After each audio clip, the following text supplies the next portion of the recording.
What is up mga tip katropa? It's your boy, straight from Cebu, Aldrin Roy!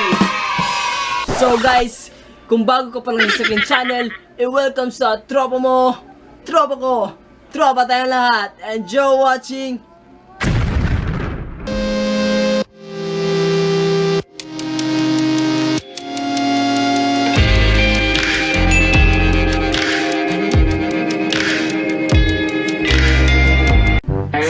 I hope na medyo okay kayo ngayon or okay na okay talaga kayo ngayon dahil ako feeling good ako dahil minsan na-feel ko na feeling ko lang love niya ako.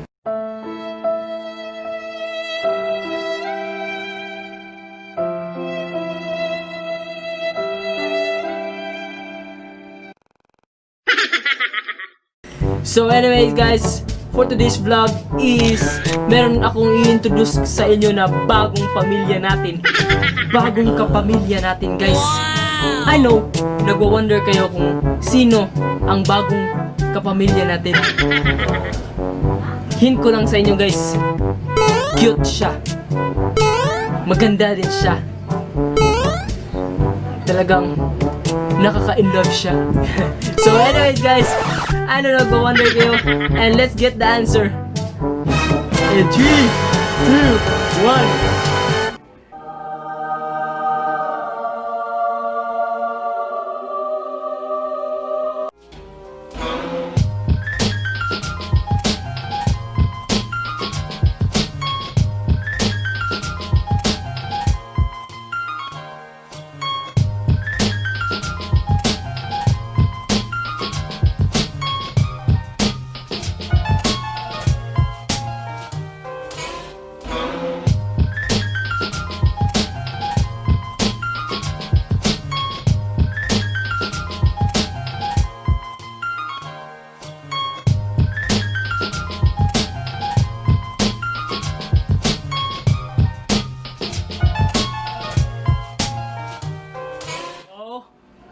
Ang bagong kapamilya natin is ang flower horn.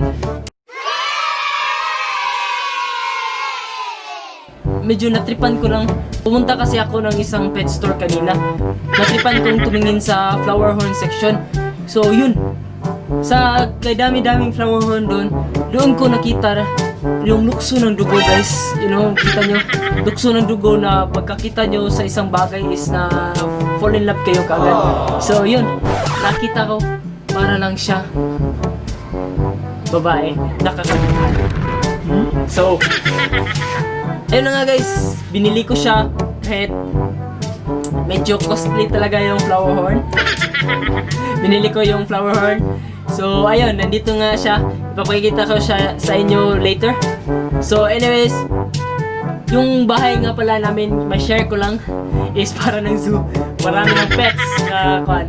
So meron kasi akong aso, meron akong isda, meron akong rodent. Kulang na lang siguro para maging zoo itong bahay namin is crocodile. So meron din kami kasi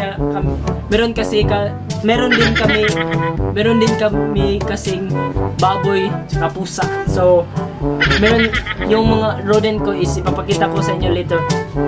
Talagang napaka-cute nila.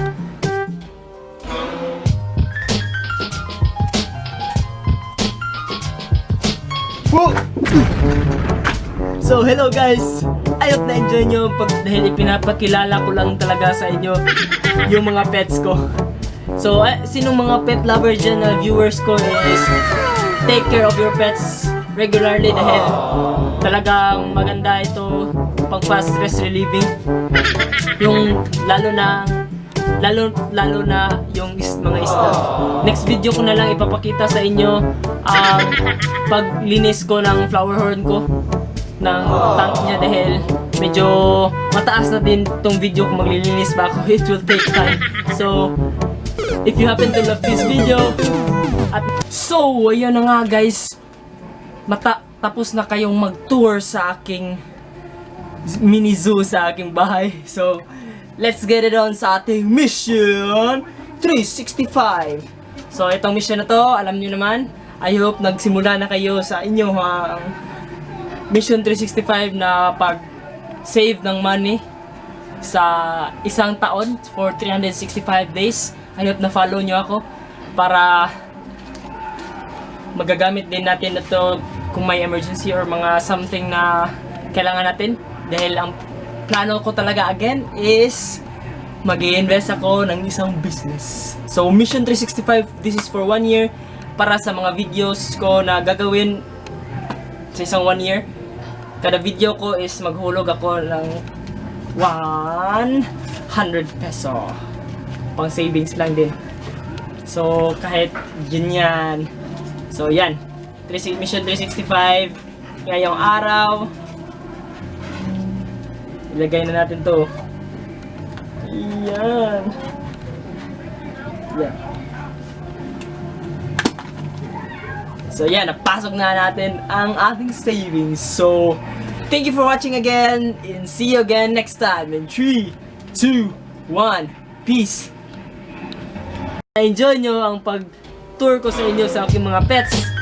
Don't forget to like, punch the subscribe button and turn the notification bell para ma-update kayo sa mga susunod kong mga videos. And thank you very much for watching and see you next time. Peace in 3, 2, 1. Bye!